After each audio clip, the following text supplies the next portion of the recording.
Date में खासकर जो सेशन रखा गया है, ध्यान रखें कि आज की डेट में मैंने जो टॉपिक रखा है अपने डिस्कशन का, that is known as sonnet. तो सॉनेट सीक्वेंस में अगर देखा जाए तो सबसे पहले सॉनेट लिखने का पर्पस क्या था। मैं बता दूं आपको, इसकी फर्स्ट ओरिजिन इटली में हुई and that was originated 14th century.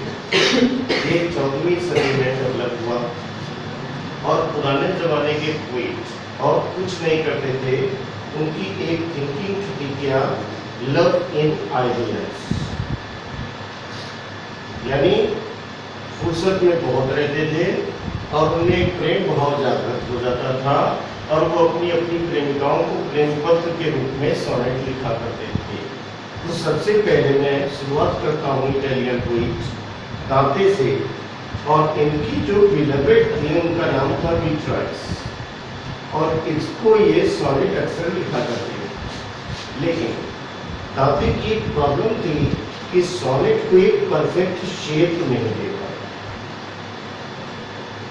इस कारण दांते का नाम सॉनेट राइटर के रूप में विख्यात नहीं हो पाया।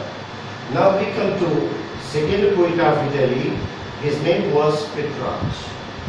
उसका नाम था पेट्रार्च, और पेट्रार्च की जो बिलवेड थी, हर नेम वाज लॉरा, और उसको वो सॉनेट लिखते थे। And Petrarch became very popular in giving the perfect shape to sonnet. उन्होंने सॉनेट को एकदम सही आकार दिया, इस कारण इनके द्वारा लिखा गया सॉनेट पेट्रार्कन सॉनेट भी कहलाया। अब चूंकि ये इटली में प्रोड्यूस हुआ था, इसलिए सेकंड नेम इसका नाम इटालियन सॉनेट भी रखा गया, और third it became a ruler class of model for other poets to follow. इस कारण से इसको क्लासिकल सॉनेट भी नाम रखा गया। यानी कि तीनों नाम आपके एक ही हैं, चाहे उसको पेट्रार्कन कह दो आप, चाहे इटालियन कह दो, चाहे आप क्लासिकल कह दो।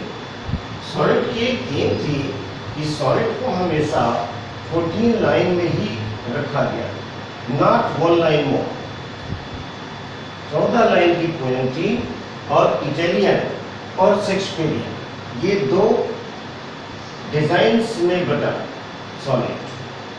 जो इटालियन मॉडल था, उस इटालियन मॉडल में भी 14 लाइन्स थी, और जो इंग्लिश सॉनेट था उसमें भी बॉन्ड लग गया 14 लाइन्स का। लेकिन दोनों में अंतर ये था, ये जो मॉडल था ये दो भागों में बढ़ गया था। It was known as octave, और ऑक्टेव में सॉनेट की 8 लाइन्स हुआ करती थी, और second is known as sestet, इसमें 6 लाइन्स हुआ करती थी।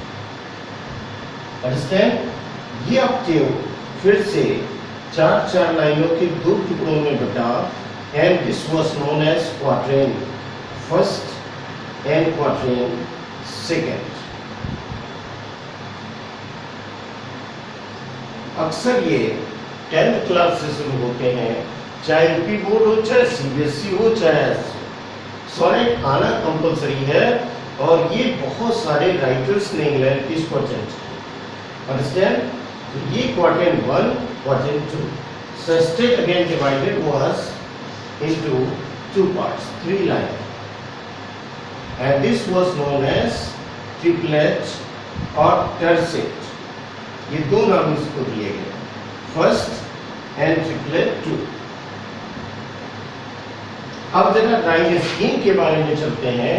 तो सबसे पहले नंबर पे इसकी जो राइम स्कीम थी वो ABBA, ABBA, CDE, CDE,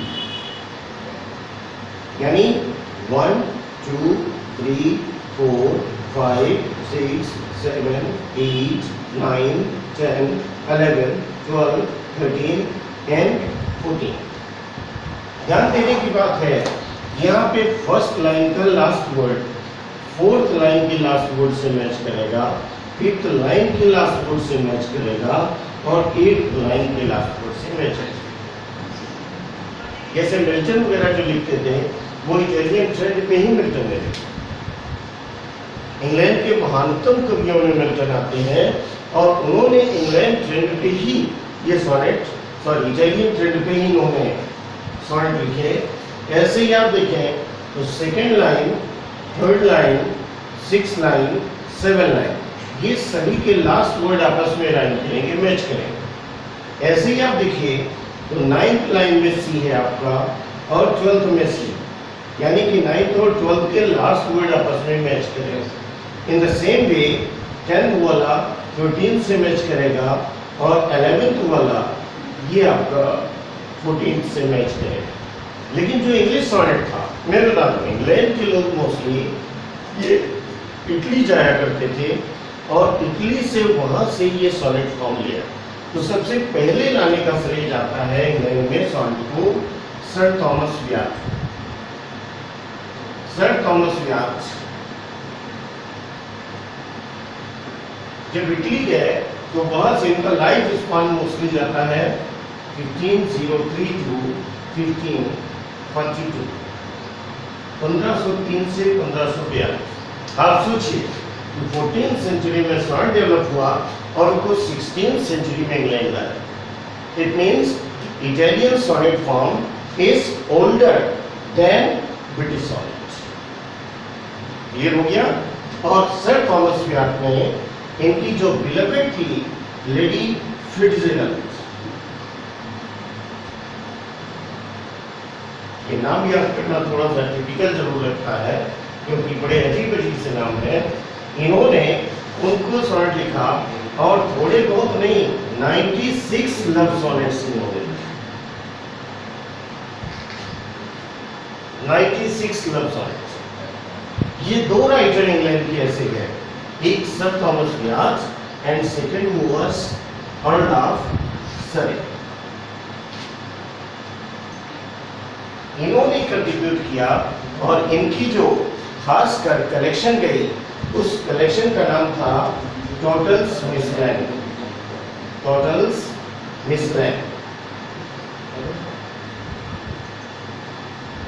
and this was published in 1557। तो ये रचनाएं जो हुई, अब इसमें डिफरेंस क्या है? इनमें डिफरेंस ये है कि ये 4 सेक्शन में डिवाइड था। इसमें क्या है 4, 4, 4 एंड 2, यानी 2 मीन्स कपल है, 2 लाइन्स। और इसके पहले सॉनेट की जो थीम थी वो ABAB, second is CD, third is EF and last couplet is known as GG। ये दोनों में डिफरेंस है, यानी ये भी 14 लाइन का है, ये भी 14 लाइन का है, लेकिन दोनों में राइम स्ट्रक्चर में डिफरेंसेस है कि इंग्लिश सॉनेट जो है ये शेक्सपियरियन सॉनेट भी कहलाया, क्योंकि इस सॉनेट का सबसे ज्यादा प्रयोग विलियम शेक्सपियर ने किया और विलियम शेक्सपियर ने खासकर 154 सॉनेट लिखे और इनको भी इन्होंने 2 सेक्शन बांटा। विलियम शेक्सपियर का एक दोस्त हुआ करता था और उस दोस्त का नाम था WH। WH का मतलब होता है विलियम हर्बर्ट। आज तक ये पहचान नहीं हो पाई है कि विलियम हर्बर्ट कौन था। कुछ लोग उसको लॉर्ड पेम्बरोक कहते हैं या कुछ लोग अर्ल ऑफ साउथहैम्पटन कहते हैं, because both of them were the friend of William Shakespeare, so we can not say confidently which one was William Herbert. Okay, second number पे चलते हैं dark lady. Dark lady British period में खासकर वो एक महिला जिसको पहचाना गया है मैरी फिटन के नाम से। First she had the loveful pageant for Shakespeare and later on वो जब जान गई कि विलियम शेक्सपियर एक भक्कड़ आदमी है, इसके पास कुछ भी पैसा नहीं है, तो वो उसकी जो दोस्त थे लॉर्ड पेम्ब्रोक, उनके प्रति उसका प्रेम का रुझान हो गया। इसलिए शेक्सपियर को वो डार्क लेडी नजर आने लगी। इसका मतलब काली महिला नहीं है, because she was changeful in the mind of love, इसलिए उसको डार्क लेडी विलियम शेक्सपियर ने रखा है।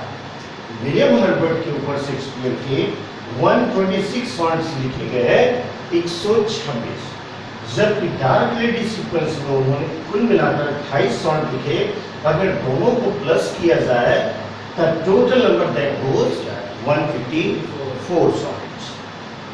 सो this is the secret of sonnet. शुरुआत में इनका पर्पस केवल लवफुल प्रेजेंट था, लेकिन जॉन मिल्टन एक ऐसा था, इस मिल्टन ने सॉनेट के क्षेत्र में काफी ज्यादा चेंज की। उन्होंने कहा कि sonnet can not be only the medium of expressing love for his beloved, it can be written on anything. इसलिए मिल्टन जब ब्लाइंड हुआ तो उसने सॉनेट लिखा ऑन हिज ब्लाइंडनेस। जब वो 23rd ईयर कंप्लीट किया ऑन हिज 23rd बर्थडे, जब इटली में मैसेकर हुआ, कार्नेज हुआ, लोग बहुत सारे मारे गए रोमन चर्च के द्वारा, तो उन्होंने लिखा on the late massacre in the 5 month. तो ऐसे बहुत सारे सॉनेट की थीम मिल्टन ने चेंज करी। He was a revolutionary writer, that's why he brought a change in the theme of sonnet. उसने कहा कि सॉनेट केवल प्रेम प्रसंग को लिखने के लिए नहीं हो सकता है, it can be based upon any other incident. इसलिए मिल्टन का नाम सॉनेट की राइटिंग में इंग्लैंड के राइटर्स में बहुत ही अच्छा माना गया, because he followed the classical style of Italian writing. इसलिए मिल्टन का नाम इंग्लैंड के इतिहास में अमर हो गया, क्योंकि उसने सॉनेट लिखे ज़्यादा नहीं है।